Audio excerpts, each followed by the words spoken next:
Hey guys, it's Maymay, and I'm so excited to show you this technique today. Now, you guys have probably seen these like paint splatter stamps all over the place, and I don't have any of those, and I don't have any of my Maymay collection yet. They're probably coming, but I thought I do have inks, and you know how much I love to do the tap and drag technique?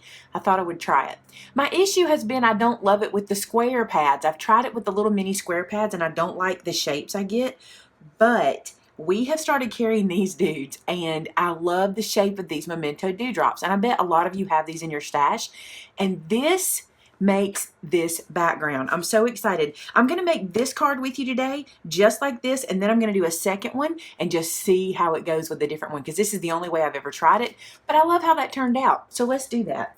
I just think this is the coolest looking thing, the way it looks like paint splatter or very painterly or very artsy. So here's what I did. I picked out 3 colors that I thought looked good together, and here's another cool thing. You can do this with your dewdrops. You can just kind of hold the colors up together and see how they look, and I like these colors. This color is Angel Pink, and I used it on the top. Now here's what I did. Notice I'm holding it up here. I don't want to drop it on my paper, so I'm holding it over here in case I drop it till I get my hand on it. So I've got it in my hand good.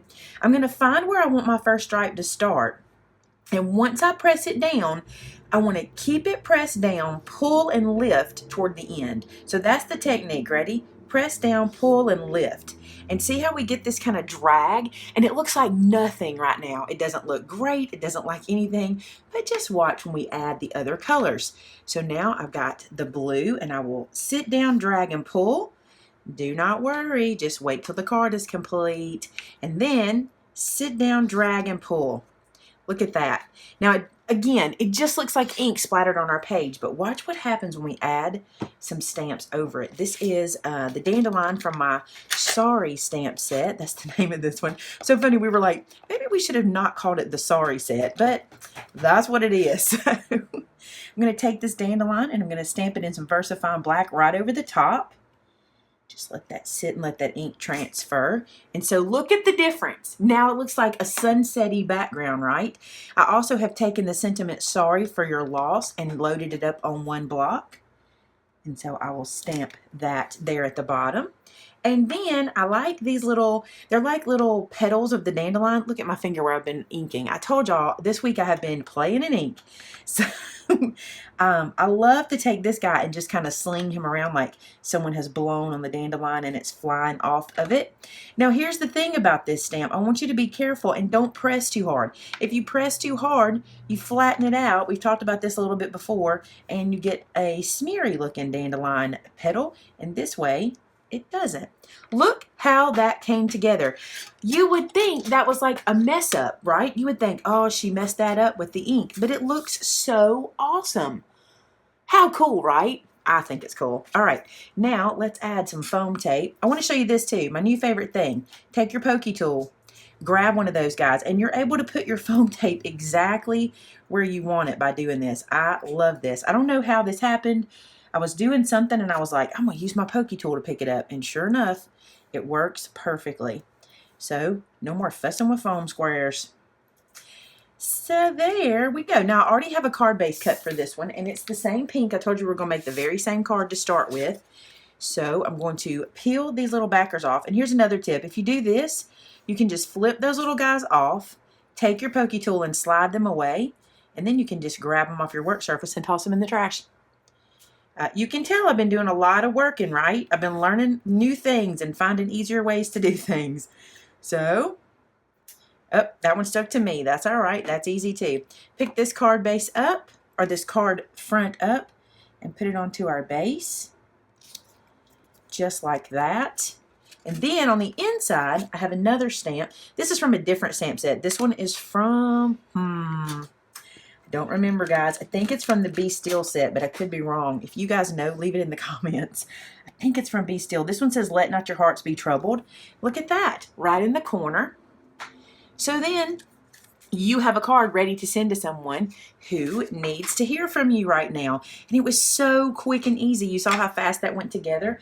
So you can see here that they look a little different, but pretty much the same, even though we drug them differently.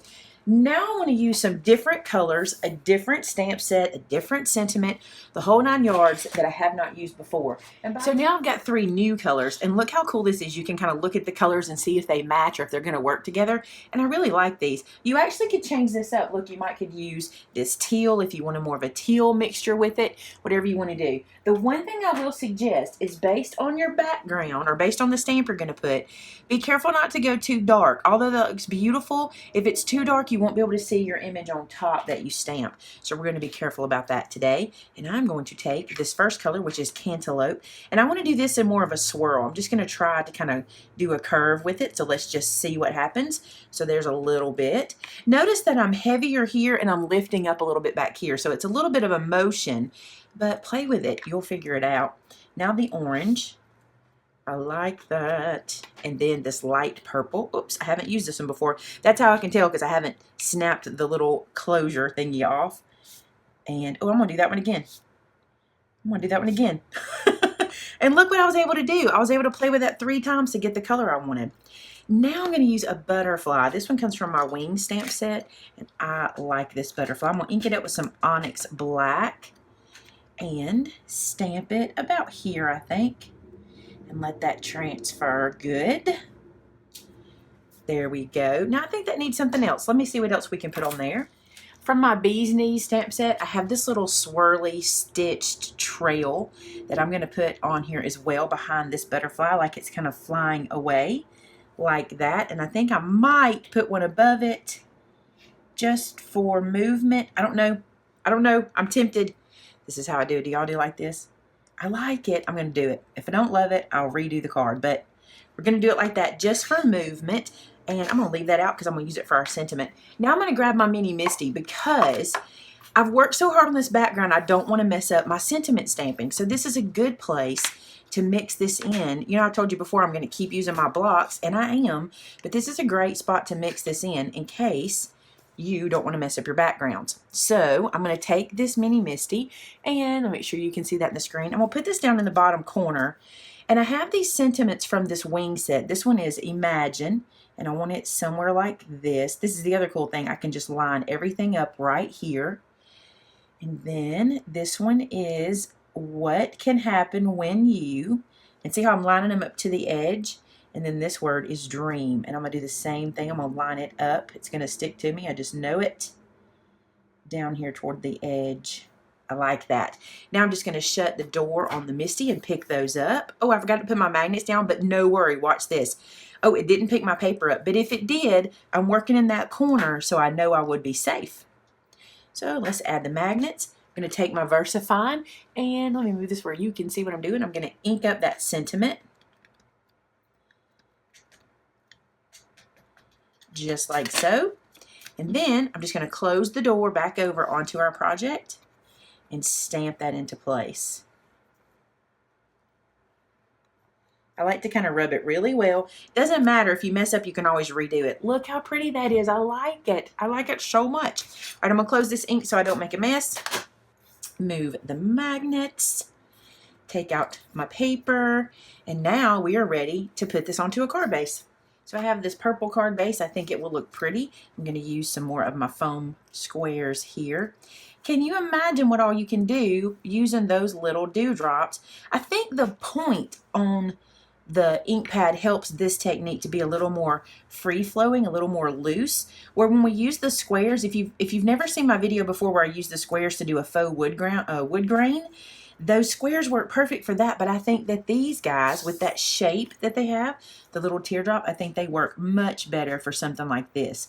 And imagine this, you know, Christmas in July is coming up, and I've been doing a lot of research on what we're going to be doing for Christmas in July. And I'm thinking we could do a lot with these and Christmassy colors to make pretty little backgrounds for some Christmas cards. All right, so we have our purple base. It's not the perfect purple, but it's going to do for me today.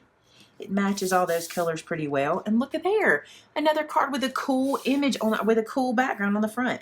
Let's look at both of our cards we did today. So there you go. I hope you enjoyed this. I like to find different ways to use our ink pads besides just to stamp, and I just love them. I actually think I like the way this one turned out better using the points and doing it like this than I do the curve, but I still love them both. I think they're great cards. Hey guys, thanks so much for watching. If you're interested in any of these supplies, there'll be a link to the store below. And head over to our Facebook group, which is called Maymay Made It, and so did I. Join the group and get involved. These would be perfect entries for our summer contest we're having. We have a contest every month where you can win a stamp set just by entering and putting a hashtag with your projects that you post. And I would love to see what you're doing. Thanks so much for joining us. Talk to you soon. Bye-bye.